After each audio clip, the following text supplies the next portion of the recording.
Hello hi ಎಲ್ಲರಿಗೂ ನಮಸ್ಕಾರ. Welcome back my YouTube channel. ಸ್ನೇಹಿತರೆ ಎಲ್ಲರೂ ಹೇಗಿದ್ದೀರಾ? ನಾನು ಚೆನ್ನಾಗಿದ್ದೀನಿ. ಇವಾಗ 20 ದಿನದಿಂದ ಹುಷಾರಿರಲಿಲ್ಲ. ಈಗ ಸದ್ಯ ಹುಷಾರಾಗಿ ಕೆಲಸನ ಶುರು ಮಾಡಿದ್ದೀನಿ. ಮತ್ತು ನನ್ನ ಕ್ಲೌಡ್ ಕಿಚನ್ ಮತ್ತು ನನ್ನ ಈ ಒಂದು ಪುಡಿಗಳ ಬಿಸ್ನೆಸ್ ಏನಿತ್ತು ಇದನ್ನು ನಾನು ಶುರು ಮಾಡಿದ್ದೀನಿ. ಸ್ನೇಹಿತರೆ, ನನಗೆ ಭಾಳಷ್ಟು ಜನ ಕೇಳಿದರು, ಯಾಕೆ ರೇಖಾ ನೀವು ಯಾರ್ದು ಹೆಲ್ಪ್ ತೊಗೊಳ್ದೆ ನೀವೇ ದುಡ್ಡಿನ ದುರಾಸೆಗೆ ಕೆಲಸ ಒಬ್ಬರೇ ಮಾಡಿ ಹುಷಾರು ತಪ್ಪಿ ಮಲಗಿಬಿಟ್ರ ಅಂತ. ಇಲ್ಲ, ಊರಿಗೆಲ್ಲ ಹೋಗಿದ್ದೆ, ಒಂದು 2-3 ಕಡೆ ಹೋಗಬೇಕಾಯ್ತು. ಸ್ವಲ್ಪ ನೀರಿನ ವ್ಯತ್ಯಾಸ ಆಗಿ ನನಗೆ ಹುಷಾರಿಲ್ದಂಗೆ ಆಯಿತು ಅಷ್ಟೇ. ಎಲ್ಪಿಗೆ ನಾನು ಯಾಕೆ ಯಾರನ್ನು ಇರಿಸ್ಕೊಂಡಿಲ್ಲ ಅಂತಂದರೆ, ನಾನು ಏನು ಈ ಮೆಣಸಿನ್ಕಾಯಿ ನನಗೆ ಬೇಕಾಗಿರೋ ಮೆಟೀರಿಯಲೆಲ್ಲ ನಾನು ತೊಗೊತೀನಿ. ಅವ್ರದ್ದು ಒಂದು ದೊಡ್ಡ ಗೋಡನ್ ಇದೆ. ಅವರು ಆ ಗೋಡನಲ್ಲೆಲ್ಲ ರೆಡಿ ಮಾಡಿಸಿ ನನಗೆ ಕೊಡ್ತಾರೆ. ನಾನು ಹೇಳಿದ ರೀತಿಲಿ ನನಗೆ ರೆಡಿ ಮಾಡಿಸಿ ಕೊಡ್ತಾರೆ.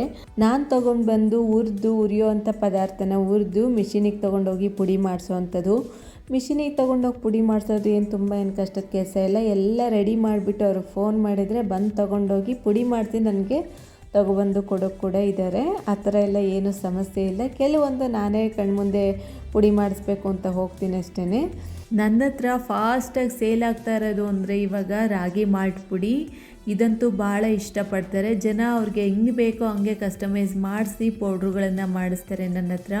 ಕೆಲವರು ಗೋಡಂಬಿ ಜಾಸ್ತಿ ಹಾಕ್ಸಲ್ಲ, ಕೆಲವರು ಗೋಡಂಬಿ ಹಾಕಿಸ್ತಾರೆ. ನೋಡಿ, ಇದರಲ್ಲಿ ನನಗೆ ಒಂದು 10 ಗೋಡಂಬಿ ಹಾಕೋಕ್ಕೆ ಹೇಳಿದರು 2 kg ರಾಗಿಗೆ.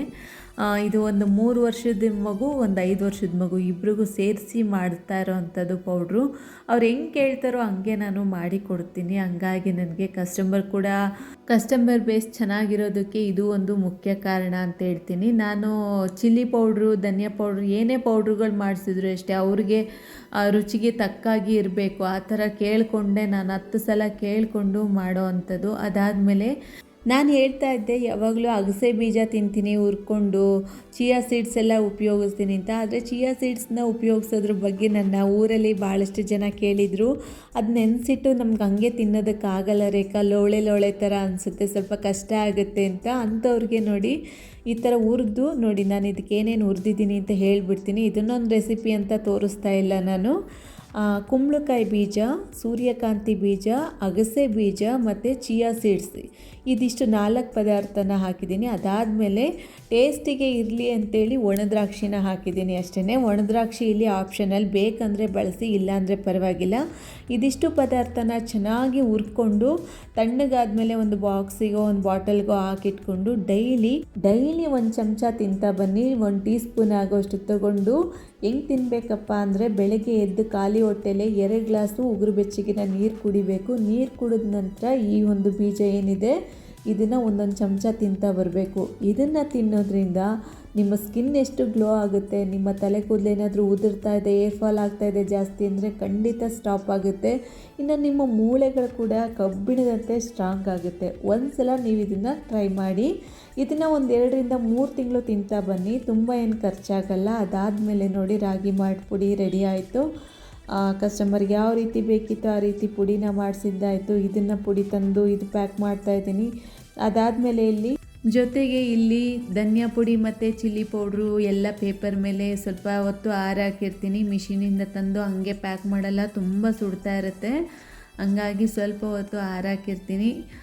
ಯಾರಾದರೂ ಹೆಣ್ಮಕ್ಳು ಈ ಥರ ಕೆಲಸಗಳನ್ನು ಶುರು ಮಾಡಬೇಕಂತಿದ್ರೆ ಖಂಡಿತ ನೀವು ಕ್ವಾಲಿಟಿ ಕ್ವಾಂಟಿಟಿ ಚೆನ್ನಾಗಿ ಕೊಟ್ರಿ ಅಂದರೆ ಭಾಳ ಚೆನ್ನಾಗಿ ಸೆಟ್ ಆಗುತ್ತೆ. ದಿನಸಿ ಅಂಗಡಿಗಳಲ್ಲೇ ನಿಮಗೆ ಆರ್ಡ್ರ್ ಕೊಡೋದಕ್ಕೆ ಶುರುವಾಗ್ತಾರೆ. ಫಸ್ಟ್ ಸ್ಟಾರ್ಟಿಂಗು ಸ್ವಲ್ಪ ನೀವು ಮನೆಗೆ ಮಾಡ್ಕೊತೀರಲ್ವ, ಅದರಲ್ಲೇ ಸ್ವಲ್ಪ ವ್ಯಾಪಾರದ ರೀತಿ ಒಂದು ಅರ್ಧ kg ಜಾಸ್ತಿ ಹಾಕಿ ಒಂದು ವ್ಯಾಪಾರ ಅಂತ ಶುರು ಮಾಡಿ. ನಾನು ಕೂಡ ಹಂಗೇ ಶುರು ಮಾಡಿದ್ದು. ಸುಮ್ಮನೆ ಏನೋ ಟೈಮ್ ಪಾಸಿಗೆ ಒಂದು 1/4 kg ಕೊಟ್ಟಿದ್ದು, ಅದೇ ನೋಡಿ ನನಗೆ ಇವತ್ತು ಜೀವನ ಕಟ್ಕೊಟ್ಟಿದೆ ಈ ಕೆಲಸ. ಸುಮ್ಮನೆ ಏನೋ ಟೈಮ್ ಪಾಸಿಗೆ ನನ್ನ ಮನೆ ಸಾರು ಚೆನ್ನಾಗಾಗುತ್ತೆ ಅಂತ ಅಂದರು. ಅದಕ್ಕೆ ನಾನು ಸಾರು ಚೆನ್ನಾಗಾಗುತ್ತಲ್ಲ ತಗೊಳ್ಳಿ ಈ ಪುಡಿನ ಅಂತೇಳಿ ಸುಮ್ಮನೆ ಕೊಟ್ಟಿದ್ದೆ ಅಷ್ಟೇ. ನೋಡಿ, ಅಂಥವರೇ ನನಗೆ ಆರ್ಡ್ರ್ ಕೊಟ್ಟು ಇವತ್ತು ನಾನು ಈ ಥರ ಬೆಳೆದಿರೋ ಅಂಥದ್ದು. ನಾನು ಏನು ಈ ಕೆಲಸ ಮಾಡಲೇಬೇಕು ಅಂತ ಬಂದಿರಲಿಲ್ಲ ಬೆಂಗಳೂರಿಗೆ. ಗಾರ್ಮೆಂಟ್ಸ್ಗೆ ಹೋಗ್ಕೊಂಡು ಆರಾಮಾಗಿದ್ದೆ ಎದ್ರ ಥರ. ಅದಾದಮೇಲೆ ನಂದು ಒಂದು ಕೆಲಸ ಶುರು ಮಾಡಬೇಕು ಅಂತ ಬಂತು ಮನಸ್ಸಿಗೆ. ರಾಯರಿಂದ ನಾನು ಇವತ್ತು ನನ್ನದೇ ಆದಂಥ ಒಂದು ಪುಟ್ಟ ಒಂದು ಕೆಲಸನ ಶುರು ಮಾಡಿಕೊಂಡು ಅದರಿಂದ ಅನ್ನ ತಿಂತಾಯಿದ್ದೀನಿ. ಭಾಳ ಖುಷಿಯಾಗುತ್ತೆ. ಹೆಣ್ಮಕ್ಳು ಇದನ್ನು ಖಂಡಿತ ಮಾಡ್ಬೋದು. ಒಳ್ಳೆ ಕ್ವಾಲಿಟಿ ಕ್ವಾಂಟಿಟಿ ಚೆನ್ನಾಗಿ ಕೊಟ್ರಿ ಅಂದರೆ ಭಾಳ ಚೆನ್ನಾಗಿ ಜನ ಬರ್ತಾರೆ, ಚೆನ್ನಾಗಿ ಕೈ ಸೆಟ್ ಆಗುತ್ತೆ. ಧೈರ್ಯವಾಗಿ ಶುರು ಮಾಡಿ ಒಳ್ಳೆ ಕ್ವಾಲಿಟಿ ಪದಾರ್ಥಗಳನ್ನು ಬಳಸಿ. ನೋಡಿ, ಇದು ಧನಿಯಾ ಪುಡಿ ಅರ್ಧ kg ಪ್ಯಾಕ್ಗಳಲ್ಲಿ ಕೇಳಿದರು. ಆಮೇಲೆ ರಾಗಿ ಮಾಲ್ಟ್.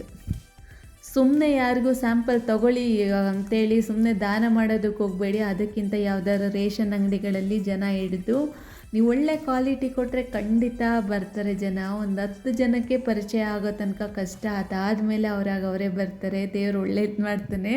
ಯಾರಾದರೂ ಶುರು ಮಾಡಬೇಕಂದ್ರೆ ಈ ಕೆಲಸನ ಶುರು ಮಾಡಿ. ನೋಡಿ, ಇಲ್ಲಿ ಇದು ಅಚ್ಕಾರದ ಪುಡಿ, ಬರೀ ಬ್ಯಾಡಗಿ ಮೆಣಸಿನ್ಕಾಯಿ ಪುಡಿ ಕೇಳಿದರು. ರೇಟ್ ಸ್ವಲ್ಪ ಜಾಸ್ತಿನೇ, ಆದರೆ ನಾವು ಅವ್ರು ಹೇಳಿದ ರೀತಿಯೇ ಮಾಡಿ ಕೊಡ್ತೀವಿ. ಹಂಗಾಗಿ ಜನ ನನಗೆ ಚೆನ್ನಾಗಿರೋ ಅಂಥದ್ದು. ಈ ವಿಡಿಯೋ ಇಷ್ಟ ಆಯ್ತು ಅಂತ ಭಾವಿಸಿದ್ದೀನಿ. Thank you so much.